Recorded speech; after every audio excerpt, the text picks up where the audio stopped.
The Great Hall of the Galactic Council was the largest room ever built by intelligent life. It stretched for miles in every direction, with ceilings so high that clouds sometimes formed inside. 12 species had built it together over 1,000 years, and it served as the heart of galactic civilization. On this particular day, the hall was full. Delegates from every corner of known space had gathered to witness something that had become routine over the past 30 years. Humans asking for things politely and accepting whatever scraps they were given. Ambassador Park walked to the speaking platform with slow, measured steps. He was a tall man with gray hair at his temples and kind eyes that crinkled when he smiled. He smiled a lot. Everyone said so. The humans always smiled. Beside him walked his chief. She was younger, with sharp features and a talent for languages that bordered on supernatural. She could speak 17 alien tongues without translation devices, and she used this skill to make small talk with delegates who had never bothered to learn a single human word. Honored members of the council, Park began, his voice warm and respectful. Humanity comes before you today with a simple request. We ask for expanded mining rights in the Outer Rim territories. We are willing to offer favorable trade terms and technological exchanges in return. The delegate made a sound that might have been laughter. His body was made of living crystal, and light bent strangely around his form. His species had been traveling between stars when humans were still living in caves. The Outer Rim is far too valuable for a species so young, they said. Perhaps in another century when you have proven yourselves. Park nodded as if this were perfectly reasonable. Of course, we understand. Perhaps a smaller region then, the asteroid belt near Station 12. That region is already claimed by the Dominion, another delegate growled. This one was massive, covered in thick scales the color of dried blood. They were warriors. They had conquered 6 species before joining the council, and they never let anyone forget it. We would not wish to cause conflict, Park said smoothly. What about the unclaimed sectors beyond the drift? Too dangerous, they replied. The radiation there would kill your fragile bodies within days. Leaned close to the ambassador and whispered something. He nodded and smiled again. Then we will accept whatever the council sees fit to offer. Humanity is grateful for any opportunity to contribute to galactic prosperity. The council granted them a single asteroid field of moderate value, with a tax rate that would eat most of the profits. Park accepted with grace and thanks. He bowed to each delegate individually, remembering their names, their titles, their preferred forms of address. After the humans left, the delegates talked among themselves. They are like children, the representative said, soft and weak. They negotiate when they should demand, they bow when they should stand tall. They are survivors, the corrected. They reach the stars without natural weapons or defenses. That requires a certain cleverness. Cleverness is not strength, the replied. My people could crush their entire civilization in a month if we wished. They considered this. Perhaps, but there is no profit in crushing them. They are useful, they work hard, they ask for little, let them have their scraps. This was the way of things. Humanity had joined the galactic community 30 years ago, and in that time they had established a reputation. Humans were friendly. Humans were helpful. Humans were soft. No one noticed the things that should have been obvious.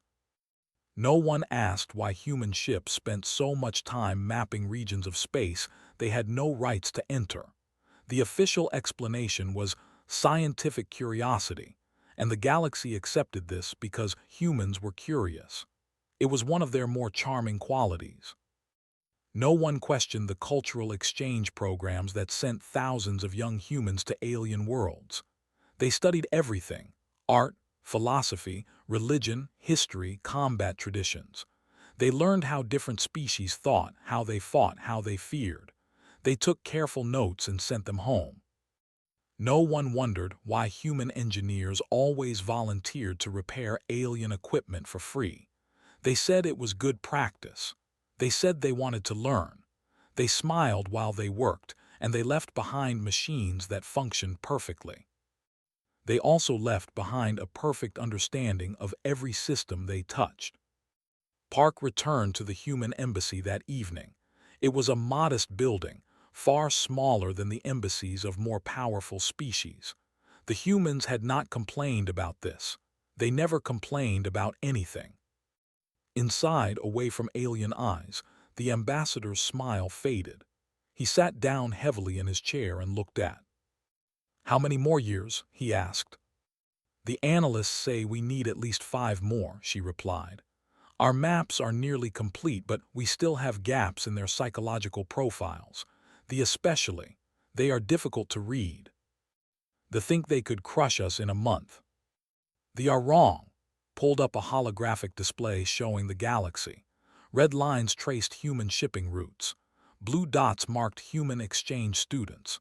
Green indicators showed every piece of alien technology human engineers had helpfully repaired over the decades.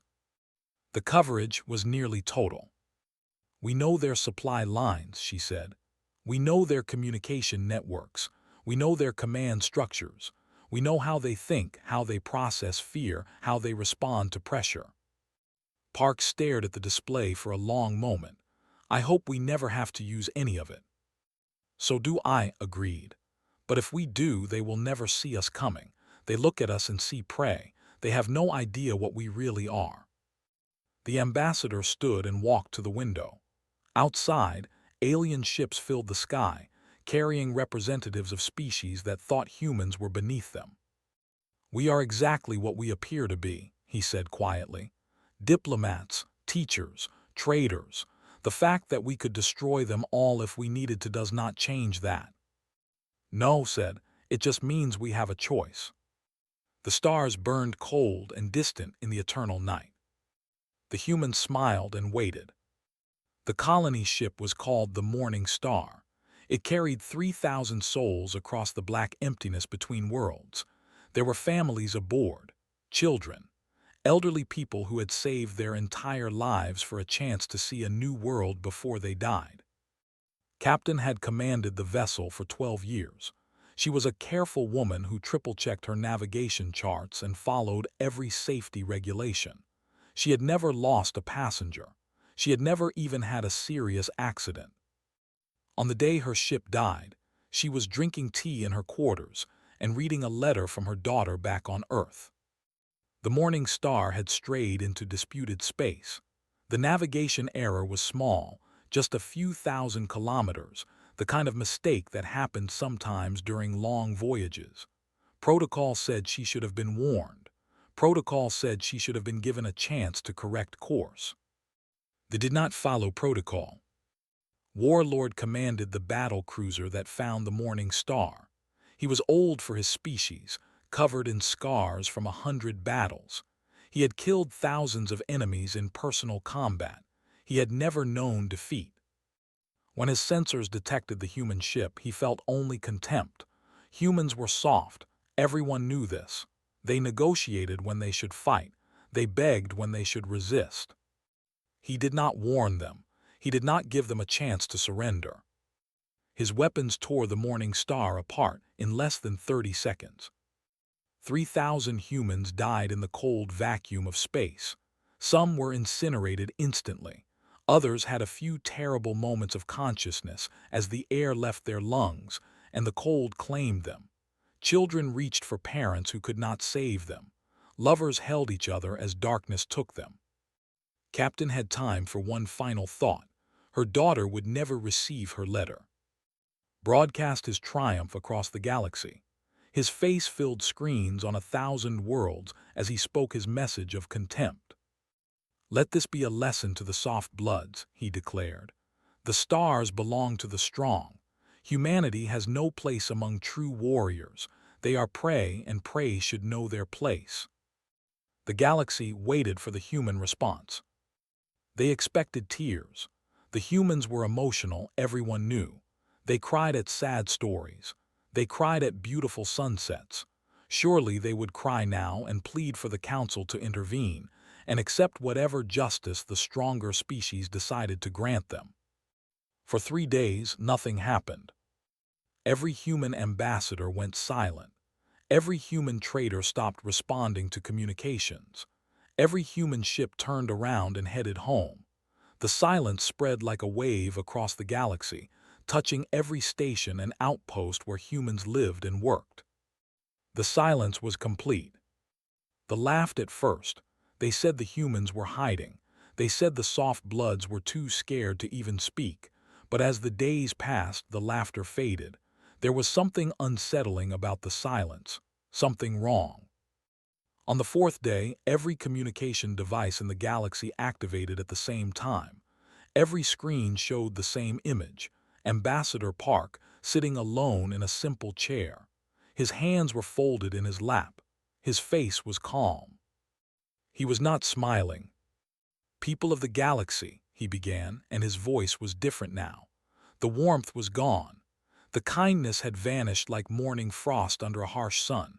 What remained was something cold and patient and very, very old. "For 30 years humanity has been your neighbor. We came to you with open hands. We asked for little. We accepted insults with grace. We bowed when you demanded it. We smiled when you mocked us." He paused, and in that pause, the galaxy held its breath. "We did not do this because we were weak. We did not do this because we were afraid. We did this because we remembered what we are. We did this because we were trying, every single day, to be better than our nature." The ambassador leaned forward, and something changed in his eyes. Something ancient surfaced there, something that had been hiding behind decades of patience and diplomacy. "We are the children of Earth. We are the descendants of creatures who survived ice ages and mass extinctions. We hunted animals 10 times our size with nothing but wooden spears and stubborn determination. We crossed oceans in boats made of animal skins. We climbed the highest mountains and walked on the surface of our moon." His voice dropped lower, and somehow that made it more terrifying. "We are persistence hunters. Do you know what that means? It means we do not need to be faster than our prey. We do not need to be stronger. We simply need to keep moving, keep following, keep pushing until our prey collapses from exhaustion. This is our nature. This is what evolution made us. The Dominion killed 3,000 of our people. 3,000 innocent lives, ended without warning, without mercy, without cause." Park stood slowly. Behind him, a countdown appeared on the screen. "They have 72 hours to surrender every individual responsible for this attack, every commander, every soldier, every officer who gave or followed the order. They will face human justice for their crimes. If they do not surrender, we will come for them, and we will show the galaxy why our ancestors stood at the top of Earth's food chain for 200,000 years." The transmission ended. For a long moment, no one in the galaxy spoke. Then Warlord began to laugh. He laughed so hard that his scales shook. The soft-bloods thought they could threaten the who had conquered 6 species, the whose empire spanned 100 star systems. "Let them come," he said. "We will teach them what strength really means." 72 hours later, the humans came. And they learned. The Dominion was ready for war. They had been warriors for 10,000 years. Their ships numbered in the thousands. Their soldiers had evolved for combat, with scales that could stop bullets and claws that could tear through metal. They expected the humans to come screaming across the border in a wave of anger and grief. They expected emotion. They expected chaos. They expected the kind of war they understood. They did not expect Captain Lee. She sat in the command chair of the HSS Silent Reckoning, watching data scroll across her screens. She was a small woman with short hair and eyes that missed nothing. Before the war, she had been a scientist who studied alien cultures. She had spent 15 years learning how different species thought. Now she used that knowledge to break them. "Status report," she said calmly. "All 37 strike fleets are in position," her first officer replied. We have complete coverage of their communication network. They cannot send a message without us knowing." Lee nodded. "Begin." The war started not with a battle, but with silence. Every ship in the border region suddenly lost contact with command. Their communications simply stopped working. Engineers rushed to find the problem, but there was nothing obviously wrong with their equipment. There was nothing wrong because the humans had not broken anything. 20 years ago, a human engineer named grandfather had worked as a repair technician on vessels. He had been helpful. He had been friendly. He had smiled a lot. He had also learned exactly how the communication system worked, down to the smallest detail. That knowledge had been passed down through generations of patient humans, updated and refined over decades. Now, with a single command, the humans activated dormant code that had been sitting in systems for 20 years. The code did not destroy anything. It simply made every message pass through human servers first. They could still talk, they just could not do so privately. While they scrambled to understand what was happening, Lieutenant led a team of 12 soldiers through the maintenance tunnels of a command bunker. The tunnels did not appear on any official map. The humans knew about them because a cultural exchange student had toured this very facility years ago and noticed small details that others had missed. Moved in silence, his team did not speak. They had trained for this moment for years, practicing in perfect replicas of structures built from stolen blueprints. They reached the command center in total darkness. The inside never saw them coming. Meanwhile, Dr. Bay sat in a laboratory ship far behind the front lines. She was not a soldier. Before the war, she had been an agricultural scientist who studied how different species processed nutrients. Now she used that knowledge for a different purpose. The pathogen she had created was not deadly. That was important. The humans did not want to commit genocide. They wanted them to suffer, to weaken, to understand what they had done. Her creation targeted only biology. It interfered with their ability to absorb certain nutrients, leaving them tired, weak, and unable to fight effectively. It spread through their food supply ships, carried by traders who did not know what they were transporting. Within a week, half the military was too sick to stand. The commanders could not understand what was happening. They sent their ships to engage the human fleets, but the humans were never where they expected.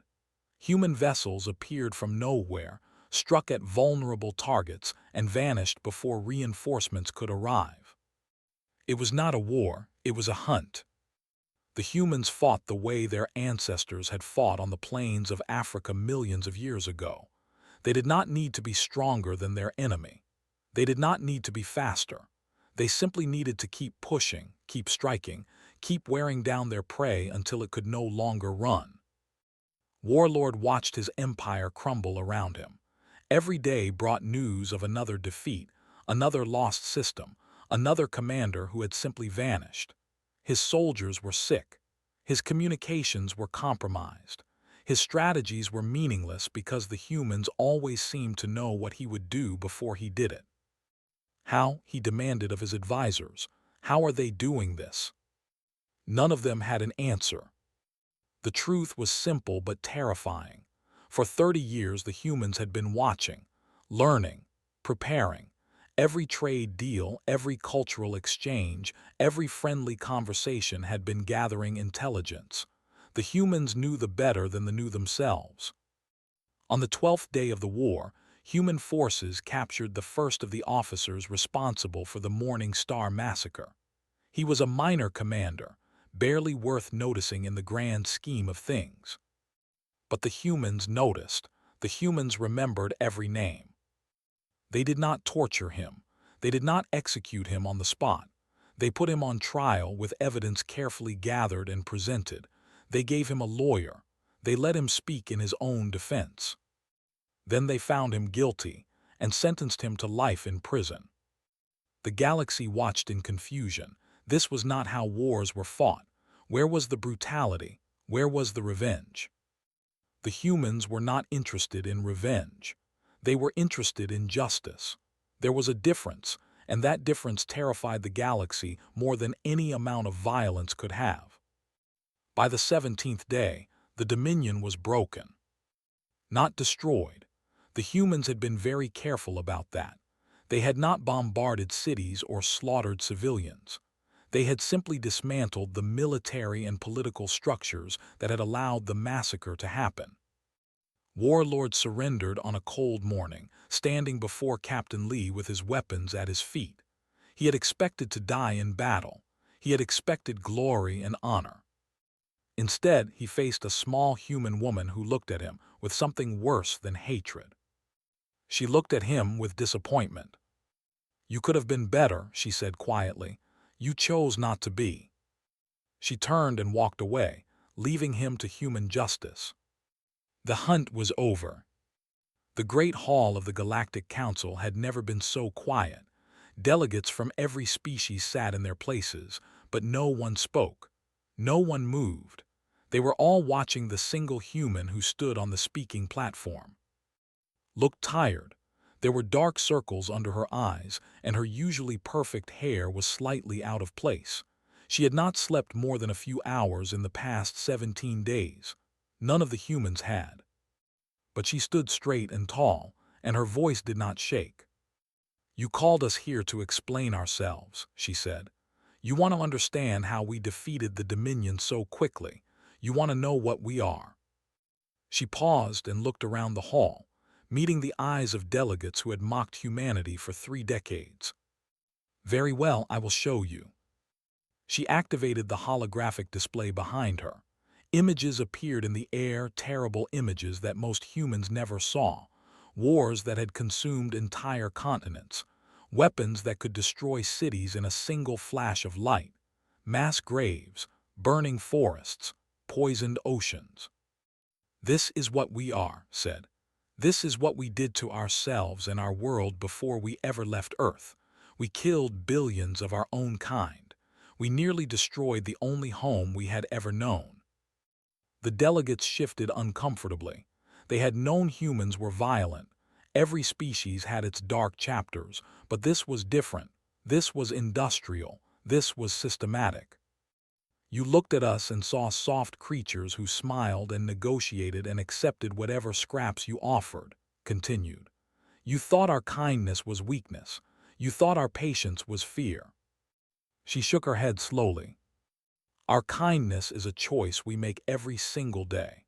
Our patience is a discipline we have learned through centuries of suffering. We are kind because we know, better than any species in this galaxy, what happens when we are not." The delegate raised a crystalline hand. His voice was quiet, almost humble. "The negotiations, the trade deals, the cultural exchanges, all of it was." "Information gathering," confirmed. "Yes, for 30 years we have been learning everything about you, your technologies, your strategies, your psychologies. We know how you think. We know what you fear. We know exactly how to defeat you." The silence in the hall was absolute.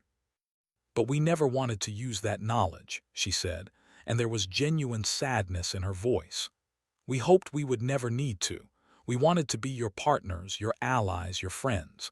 We wanted to prove that we had grown beyond what we once were." She turned off the display. The terrible images vanished, replaced by simple light. "They forced our hand. They killed 3,000 innocent people and laughed about it. They thought we were prey." His eyes hardened. "We are not prey. We have never been prey. For 200,000 years, we have been the most dangerous predators on our world. We hunted creatures that could crush us with a single blow. We survived ice ages that killed most other species. We spread across every corner of our planet, adapting to deserts and jungles and frozen wastelands. Do you know what makes a human dangerous? It is not our strength. It is not our speed. It is our persistence. When we decide something matters, we do not stop. We do not give up. We keep coming day after day, year after year, generation after generation, until we achieve our goal or die trying." She looked directly at the delegate, one of the few who remained after the war. "Your warlord thought he could frighten us into submission, Instead, he gave us a goal. He gave us a reason to stop pretending. The hall remained silent for a long moment. Then the delegate spoke again. You have been among us for 30 years. You have access to our systems, our secrets, our weaknesses. If you wanted to, you could. Conquer you all, finished the question.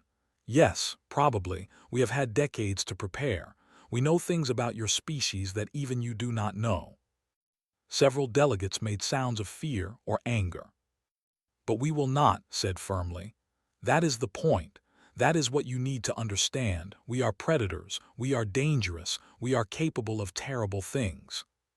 She spread her hands, a gesture of openness. And we choose not to be terrible. Every day we make that choice. We could take what we want by force. Instead, we ask politely. We could destroy our enemies. Instead, we seek justice. We could be monsters. Instead, we try to be good. That is what makes us human. Not our violence, not our cunning, but our ability to choose.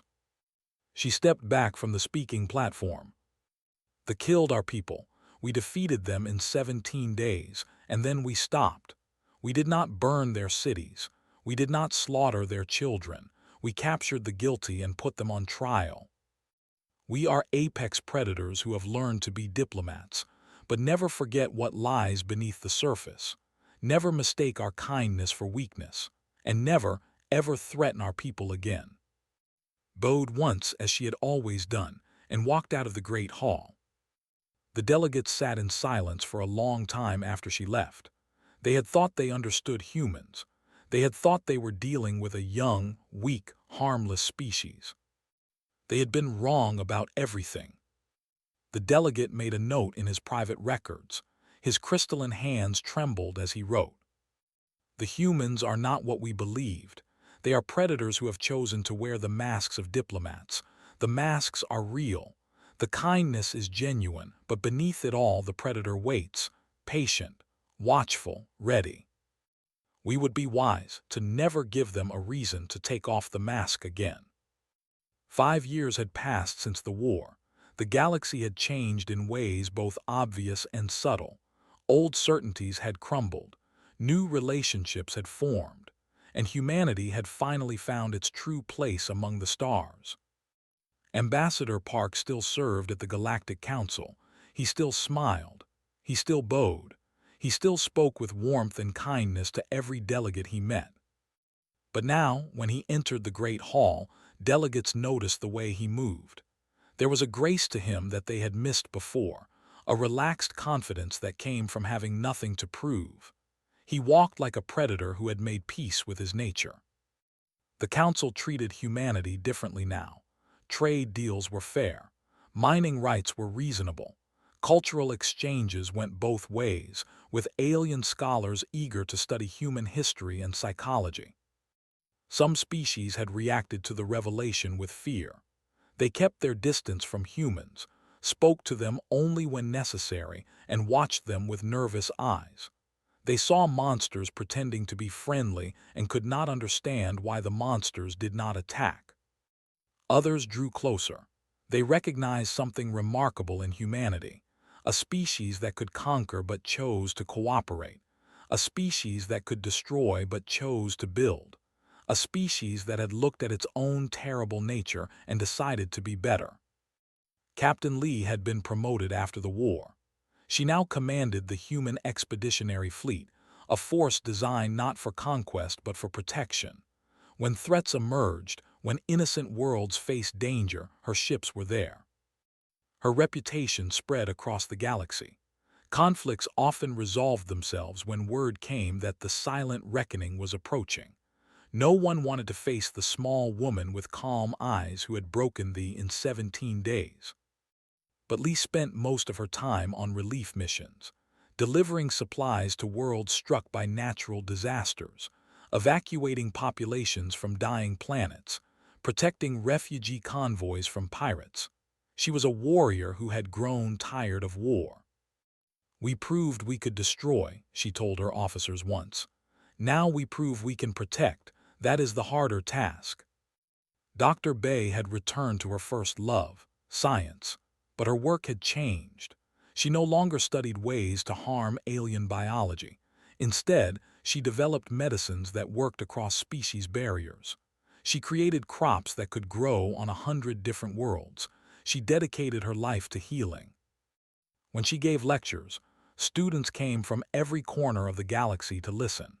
She spoke about persistence, about the human refusal to accept defeat, about the stubborn hope that had carried her species through ice ages and wars and near extinction.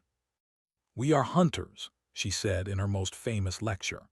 "Our ancestors chased prey across endless plains, following tracks for days, never giving up. That same persistence is what makes us build hospitals on alien worlds. That same determination is what makes us argue for peace treaties until our voices fail. The hunt is in our blood, but so is the campfire afterward, the sharing of food, the telling of stories, the reaching across differences to find common ground." Young Shin had grown up hearing stories of the war. She had been a teenager when the Morning Star was destroyed, old enough to understand what had happened but too young to fight. Now she was a cultural on the. Her job was simple: learn, understand, connect, build bridges between species, find common ground. It was the same work humans had always done, but now they watched her differently.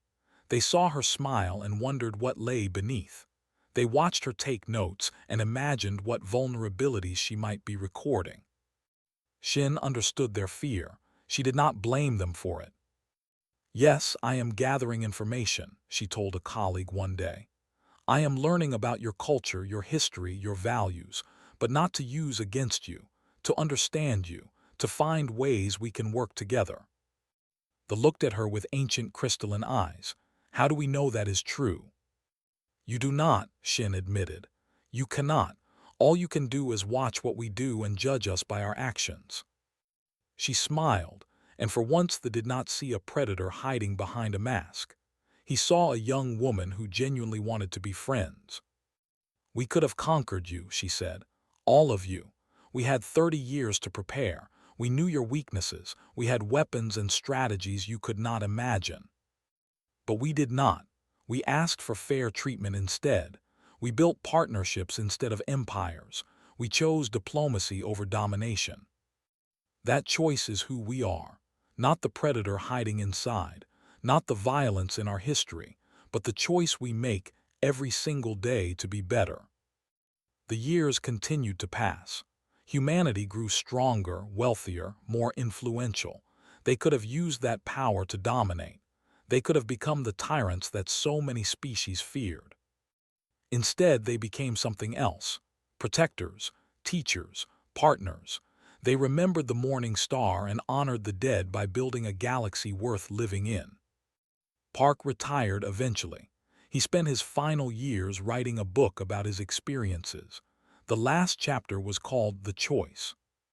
"We are what we choose to be," he wrote. "Evolution made us predators. History taught us violence, but we are not slaves to our nature.